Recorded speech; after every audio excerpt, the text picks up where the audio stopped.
आऊज़ बिल्लाहि मिनश शैतानिर रजीम बिस्मिल्लाहिर्रहमानिर्रहीम।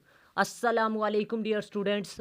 आज की वीडियो में FGEI में जो न्यू जॉब्स अनाउंस हुई हैं उनकी मुकम्मल डिटेल आपको इस वीडियो में दिखाऊंगा। मतलब आपने कहाँ से तैयारी करनी है, अप्लाई कैसे करना है, सिलेबस क्या होगा, पेपर पैटर्न क्या होगा। मज़ीद आपको ये बताऊंगा कि डिटेल मतलब कि EST और इसके अलावा क्लर्क के लिए जो जॉब्स अनाउंस की जा रही हैं उनमें क्वालिफ़िकेशन क्या होगी, बेसिक, ये सारा कुछ आप आज की वीडियो में मैं आपको बताऊंगा। तो काइंडली आपने इस वीडियो को लाजमी आखिर तक वॉच करना है ताकि आप लोगों के जितने भी सवालात हैं वो सारे के सारे आपके क्लियर हो सकें। तो चलते हैं अपनी वीडियो की तरफ। सबसे पहले बात करते हैं जी कि टीचिंग और नॉन टीचिंग आपको बता दूं पोस्टें अनाउंस की गई हैं BPS 4 से लेकर BPS 15 तक। अब आपको बता दूं यहाँ 6 लिखा हुआ है लेकिन कुछ क्लास 4 की भी अनाउंस की गई हैं, उनकी डिटेल में आपको ऐड में बताऊंगा। सबसे पहले BPS 16 और BPS 15 की बात करेंगे। लेकिन आपको बता दूं लाइब्रेरियन के लिए एक पोस्ट है और ग्रेजुएशन रिक्वायर है और 1 साल डिप्लोमा होना चाहिए। आगे बात करते हैं एलिमेंट्री स्कूल टीचर के लिए। मेल की जो पोस्टें हैं वो 121 हैं, ये याद रखिएगा। 121 पोस्टें अनाउंस की गई हैं टीचर की, और ये बहुत ही बड़ा चांस है मेल हजरात के लिए। और ग्रेजुएशन मतलब BA लेवल वाला अप्लाई कर सकता है, या फिर आपको बता दूं 4 साल डिग्री होनी चाहिए, मतलब BS। अब किसी भी सब्जेक्ट का आपका BS है, चाहे LLB है चाहे MBBS है, आप अप्लाई कर सकते हैं। लेकिन MBBS वाले या लॉ वाले इधर ना आए तो ज़्यादा बेहतर है, क्योंकि उनके लिए ये हेल्पफुल नहीं है। आगे बात करते हैं एलिमेंट्री स्कूल टीचर की। तो इसके लिए 14वां स्केल है, और आपको बता दूं इसकी 71 पोस्टें हैं, और BA या BS की डिग्री या MA डिग्री एक्सेप्टेबल है, ठीक है, सेकंड डिवीज़न के साथ। अब यहाँ पर आपको ये बता दूं कि ये पोस्टिस मैंने बताई हैं, डिटेल बताई है, आगे बताऊंगा आपने तैयारी कहाँ से करनी है, ठीक है। आगे बात करते हैं जी लाइब्रेरी असिस्टेंट मेल BPS 9 है, 1 पोस्ट है। और आपको बता दूं इसके लिए टोटल रिक्वायरमेंट क्या है जी, सिर्फ और सिर्फ matric with certificate in library science, ठीक है। असिस्टेंट लाइब्रेरियन, ठीक है, इसकी भी 2 पोस्टें हैं। असिस्टेंट लाइब्रेरियन फीमेल, इसकी 4 पोस्टें हैं। और टोटल आपको बता दूं 8 पोस्टें हैं जी जो कि अनाउंस की गई हैं। असिस्टेंट लाइब्रेरियन की 5 पोस्टें हैं, ठीक है। टोटल 8 पोस्टें अनाउंस की जाएंगी और की गई हैं, और इसमें टोटल मैट्रिक और डिप्लोमा होना चाहिए लाइब्रेरी साइंस का। बैंड मास्टर मतलब जिल्द किताबें जिल्द करने वाले की ज़रूरत है, और ये 2 पोस्टें हैं, और मैट्रिक होनी चाहिए, ठीक है। 1 साल ट्रेनिंग सर्टिफिकेट भी होना चाहिए जी जिल्द किताबें जिल्द करने वाले के पास, ठीक है। किताबें जिल्द करने वाला नहीं है, सॉरी, म्यूज़िक है यहाँ पर, ठीक है। तो यहाँ पर म्यूज़िक जो मास्टर है वो अप्लाई कर सकता है।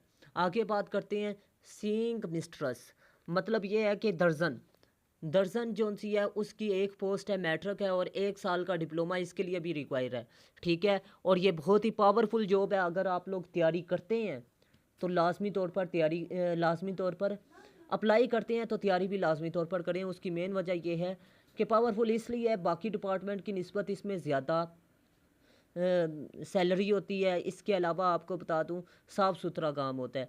जिस तरह गवर्नमेंट स्कूलों की हालत है इस तरह की जॉब्स नहीं है, ठीक है। इस तरह की जॉब इन नेचर इसकी इस तरह की नहीं है, और साफ़ सुथरा माहौल होता है, ठीक है, कोई टेंशन वगैरह नहीं होती।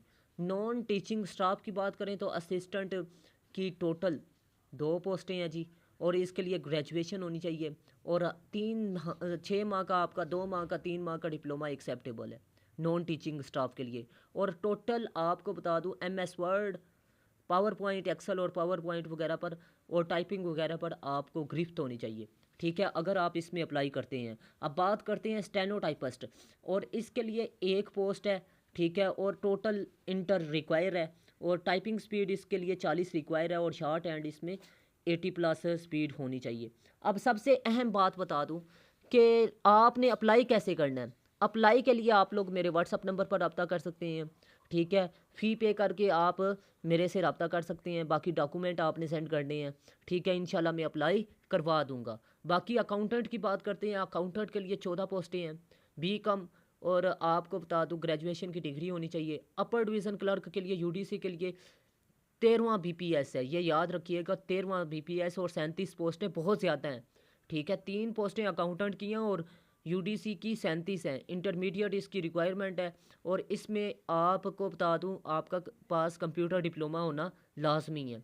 आगे बात करते हैं जी, यूडीसी के लिए 11वां स्केल है और 23 पोस्टें हैं और मैट्रिक होनी चाहिए और टाइपिंग स्पीड आपकी 30 होनी चाहिए और 3 माह का आपका डिप्लोमा, हाँ, 3 माह कह रहा हूँ, आपका 2 माह का डिप्लोमा भी चल जाएगा, 1 माह का भी चल जाएगा, लेकिन कोशिश कीजिएगा कि आप लोग लाजमी इसकी तैयारी करके बैठिएगा क्योंकि कंपटीशन बहुत होगा। इसमें आल पाकिस्तान अप्लाई कर सकता है, इसमें खाली पंजाब वाले नहीं, सिंध वाले नहीं, बलूचिस्तान वाले नहीं, बल्कि आल पाकिस्तान।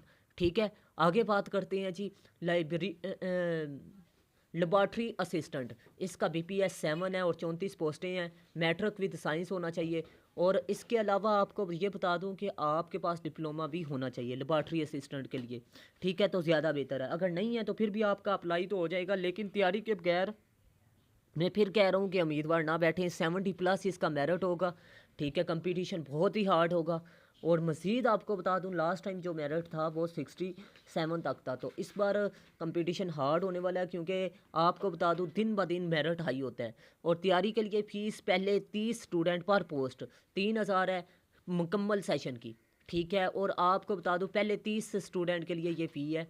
और इसके अलावा आपको ये बता दूं कि आप लोग डेमो लेक्चर के तौर पर मेरे यूट्यूब पे जो लेक्चर्स हैं वो आप अटेंड कर सकते हैं। ठीक है, आप लोगों ने लाजमी तौर पर अगर सेशन ज्वाइन करना है तो आप लोग कांटेक्ट कर सकते हैं। पर पोस्ट मैंने 3000 आपको फ़ी बताई है और अगर आप लोग एक से ज़ायद पोस्ट में अप्लाई करते हैं तो फिर भी आपके लिए सहूलत है, जिन्होंने 1 पोस्ट मतलब मुख्तलिफ पोस्टों के लिए अप्लाई किया हुआ है। ठीक है, तो उन जिनका सिलेबस सेम है उनका तो पर पोस्ट में आपको बता दूं 3000 है। जिनका सिलेबस सेम नहीं है उनको अलग क्लासेस लेनी पड़ेंगी और इसके बाद ये फ़ी जौन सी है ये तकरीबन 6000 होगी उन स्टूडेंट के लिए जो बाद में कंटेक्ट करते हैं 30 के बाद। ठीक है, हमारे एक तालिब इल्म ने CSS किया और 100 से ऊपर आपको बता दूं मेरे स्टूडेंट 100 से ऊपर क्वालिफाई कर चुके हैं और ये डिटेल मैं आपको बता रहा हूँ। अगर डिटेल समझ में नहीं आ रही तो ये रिटर्न फॉर्म में मैंने आपको सेंड कर दी थी। ठीक है, ये डिटेल समझाने का मकसद ये है कि आप लोग ये ना कहें कि वीडियो फेक है। ठीक है, ये वीडियो ये स्क्रीन रिकॉर्डर की मदद से और पिक्चर की सूरत में भी मैंने कोशिश की है, लेकिन फिर भी ये क्लियर नहीं आ रही। तो काइंडली आप लोगों को जो डिटेल मैंने बता दी है उस पर अमल दरामद कीजिएगा। 23 सितंबर इसकी लास्ट डेट है और आज 8 तारीख है। टोटल 15 डेज़ हैं और 15 डेज़ बाद ही आपके पेपर हो जाएंगे। ये वेट नहीं करता और बहुत से लोग इसलिए फेल हो जाते हैं कि तैयारी नहीं करते। इसमें नेगेटिव मार्किंग तो होती नहीं है। ठीक है, तो इसीलिए आप लोगों ने तैयारी करके बैठना है। इसमें कंपटीशन इसलिए भी हार्ड होता है कि आपको बता दूं आल पाकिस्तान होता है एक, और दूसरी बात नेगेटिव मार्किंग नहीं होती। ठीक है, तो 70+ स्कोर होगा तो आप पास हो सकती हैं, अदरवाइज़ ये सीट भूल जाएंगे आपकी होगी। ठीक है, और इसमें टोटली शफाफियत होती है। ठीक है, मेरिट पे फैसले होते हैं। ठीक है, और मज़ीद आपको ये भी बता दूं कि इसमें आपका जो टेस्ट है वो पिंडी या रावलपिंडी जितने भी बड़े शहर हैं उनमें कंडक्ट किया जाता है। ठीक है, तो आप लोगों ने करीब तरीन सेंटर रखना है। मज़ीद आप लोगों ने तैयारी आज से शुरू करनी है। आज से तैयारी शुरू करेंगे तो फिर आपको बता दूं कि आपकी तैयारी मुमकिन हो सकती है, अदरवाइज़ आपके पास चांस ही नहीं है। ठीक है, और जो लोग पहले ही EST या SST की जॉब कर रहे हैं, अगर वो उनको मसला आ रहा है, ठीक है, कि उनको दूर जाना पड़ता है, तो वो भी लाजमी इसमें अप्लाई करें और तैयारी भी लाजमी करके जाएं। ठीक है, और जो लोग रिटायर्ड हैं आर्मी से या एयरफोर्स या मज़ीद आपको बता दूं मुख्तलिफ पोस्ट जॉब्स से वो रिटायर हैं तो वो लाजमी अप्लाई करें। ये भी उनके लिए अनमोल चांस है क्योंकि आपको बता दूं इसमें एज रिलैक्शन है, 35 साल तक अप्लाई कर सकते हैं। मज़ीद आपको ऐड में तफसील में आपको सेंड कर दूंगा। मैंने गौर नहीं की पोस्ट की पर पोस्ट के क्या डिटेल है एज की, लेकिन आपको ये बता दूं कि फ़िलहाल 35 साल तक मैंने फ़ाइनल देखी थी कि 35 साल तक इसमें लोग अप्लाई कर सकते हैं। ठीक है, और आप लोगों ने तैयारी करके, ठीक है, नंबर 1, और इसके अलावा आप लोगों ने लाजमी अप्लाई भी करना है। ठीक है। मज़ीद आप लोगों ने इंटरव्यू की भी तैयारी, ये समझिएगा कि आपके जीके वन पेपर की तैयारी हुई, मतलब सिलेबस की तैयारी हुई, तो आपकी इंटरव्यू की भी तैयारी हो जाएगी। अगर आपकी तैयारी जीके बाकी सिलेबस के मुताबिक है ठीक, क्योंकि इंटरव्यू में भी वही तकरीबन टॉपिक्स पूछ रहा होता है, लेकिन एक दो चीज़ मतलब आपके एकेडमिक रिकॉर्ड के बारे में पूछ लेता है। मज़ीद आपको ये बता दूं कि करंट अफेयर शामिल कर लेता है। बाकी चीज़ें तो वही हैं जो आपने सिलेबस में टेस्ट में तैयार की थी। तो कोशिश करें अच्छे नंबरों के साथ टेस्ट पास करें। टेस्ट पास करने का फ़ायदा ये होगा कि आपको इंटरव्यू में भी आसानी हो जाएगी। कुछ चीज़ें आपने एक बार तैयार की होंगी, बाकी आपको तैयार करने की ज़रूरत ही नहीं पड़ेगी जब इंटरव्यू की बारी आएगी। ठीक है, तो ये उन लोगों के लिए बहुत बड़ा चांस है जो लोग पाकिस्तान में बेरोज़गार बैठे हुए हैं। ठीक है, तो ये बहुत ही गोल्डन अपॉर्चुनिटी है उन स्टूडेंट्स के लिए जो अभी फ़िलहाल एफपीएससी या पीपीएससी का कोई भी पेपर नहीं दिया, क्योंकि पीपीएससी एफपीएससी की तरफ वही लोग जाते हैं जो लोग अच्छी तैयारी करते हैं, क्योंकि वहाँ पर नेगेटिव मार्किंग होती है। बगैर तैयारी के वहाँ जाकर बैठने से आप लोग अपना टाइम वेस्ट कर रहे हैं और कुछ नहीं, तजर्बा भी नहीं मिलता, चांस ज़ाया कर बैठते हैं। ठीक है, पास्ट पेपर्स में से आपने तैयारी करनी है और मेरे लेक्चर्स में से। अब पास्ट पेपर्स में से आपका टोटल 10% पेपर आता है। ठीक है, और आपको बता दूं 10% 90% आपको तैयार करना पड़ता है। तो फिर आप खुद ही अंदाज़ा लगा लें कि पास्ट पेपर्स के सहारे पर आप अगर ये कहें कि मैं पेपर पास कर लूँ तो ये नामुमकिन चीज़ है। पास तो हो जाएंगे लेकिन आपके नंबर नहीं आएंगे और मेरिट पे आप नहीं आएंगे। ठीक है, तो आपने तैयारी मेरे नोट्स, मेरी क्लासेस और टेस्ट सेशन के साथ करनी है। और 3,000 पहले 30 स्टूडेंट के लिए है, उसके बाद ये फ़ी 6,000 होगी। 50% ऑफ है, पर पोस्ट 3,000 है। ठीक है, जिन लोगों ने मुख्तलिफ़ पोस्टों में अप्लाई किया हुआ है, ठीक है, या करेंगे, तो आप लोगों को बता दूं कि उनके लिए ये है कि अगर टीचर की पोस्ट है तो उसके लिए उन्होंने अलग से पेमेंट करनी है। उनके लिए 5,000 फ़ी होगी स्टार्टिंग पे। ठीक है, उनके लिए 5,000 है। अगर मुकम्मल साथ उसकी भी दूसरे यूडीसी एलटीसी और इसके अलावा असिस्टेंट की भी तैयारी करते हैं। बाकी आपको बता दूं ईएसटी के लिए, ईएसटी के लिए आपको बता दूं कुल नंबर जो उनसे हैं, ये पेपर पैटर्न बता रहा हूँ। ठीक है, कुल नंबर 100 नंबर है और 50 नंबर के एमसीक्यूज़ आएंगे। 2 नंबर का एक एमसीक्यूज़ होगा और 60 मिनट आपको दिए जाएंगे। नेगेटिव मार्किंग नहीं होगी। पेपर लैंग्वेज उर्दू में नहीं बल्कि इंग्लिश में होगा पेपर।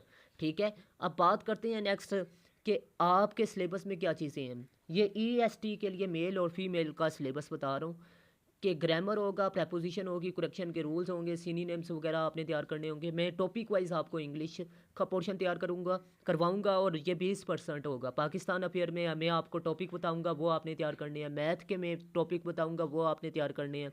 और इसमें साइंस के टॉपिक बताऊंगा, वो आपने तैयार करने हैं। पेडागोजी आपको मैं जो टॉपिक बताऊंगा वो आपने तैयार करने हैं। मतलब ये है कि आपके वो भी तैयारी होगी। अब laboratory assistant, librarian, UDC LDC, stenotypist और band master, accountant, assistant, driver, dispatch ride और रिसीविंग मिस्ट्रेस। ठीक है, इनके लिए आपको बता दूं सारा सिलेबस सेम है। इन पोस्ट्स के लिए अगर आपने अप्लाई किया है, एक ही आपने सेशन अटेंड करना है और इनका सिलेबस तो एक ही है ना। आप लोग सिर्फ तैयारी करें। कुल नंबर मैंने आपको बता दिए हैं 100 हैं, 50 एमसीक्यूज़ है, 60 मिनट है, नेगेटिव मार्किंग नहीं, इंग्लिश में पेपर होगा। बाकी इनका सिलेबस जो सा है, इन सब का सिलेबस जो ऊपर पोस्टें मैंने बताई हैं, इनका सिलेबस यही है। ठीक है, सिलेबस मुख्तलिफ नहीं है। अब इंग्लिश और कंप्यूटर को अगर आप अच्छे तरीके से तैयार कर लेते हैं तो मैं आपको गारंटी देता हूँ आपका पेपर पास है। लेकिन पास होना बात नहीं है, नंबर लेना बात है। ठीक है, तो कोशिश कीजिएगा कि मेरिट पे आएँ। मेरिट पे आना बात नहीं है। ठीक है, मेरिट को बरकरार रखना भी बड़ी बात होगी। मतलब ये है कि आपने इंटरव्यू में भी अपनी काबिलियत दिखानी है। ये नहीं कि यहाँ पर आप अगर तैयारी करके बैठ जाते हैं और आप कहते हैं कि मैं इंटरव्यू में परफॉर्म कर लूँगा, नहीं, आपको फिर भी उस पोजीशन को बरकरार रखना पड़ेगा। उसके लिए ज़्यादा मेहनत करनी पड़ेगी। इंटरव्यू की अलग से मैं तैयारी करवाऊँगा। बाकी आपके एग्ज़ाम कब होंगे आपको बता दूँ, अक्टूबर में, अक्टूबर के मिड में या अक्टूबर के लास्ट में, और इनके टोटल 30 दिन भी बड़ी मुश्किल मिलते हैं। तो मैं उम्मीद करता हूँ आज की वीडियो आप लोगों के लिए इन्फॉर्मेटिव रही। वीडियो अच्छी लगी तो लास्ट में लाइक कीजिएगा, दोस्तों के साथ लास्ट में शेयर कीजिएगा। अगर कोई सवाल हो तो कमेंट सेक्शन पर पूछिएगा, इंशाल्लाह मैं आपको गाइडलाइन फ्राहम कर दूँगा। और इसके अलावा आपने लोगों ने अगर चैनल को सब्सक्राइब नहीं किया तो लाजमी सब्सक्राइब कीजिएगा। अल्लाह हाफिज़। पाकिस्तान जिंदाबाद, पाकिस्तान पाइंदाबाद।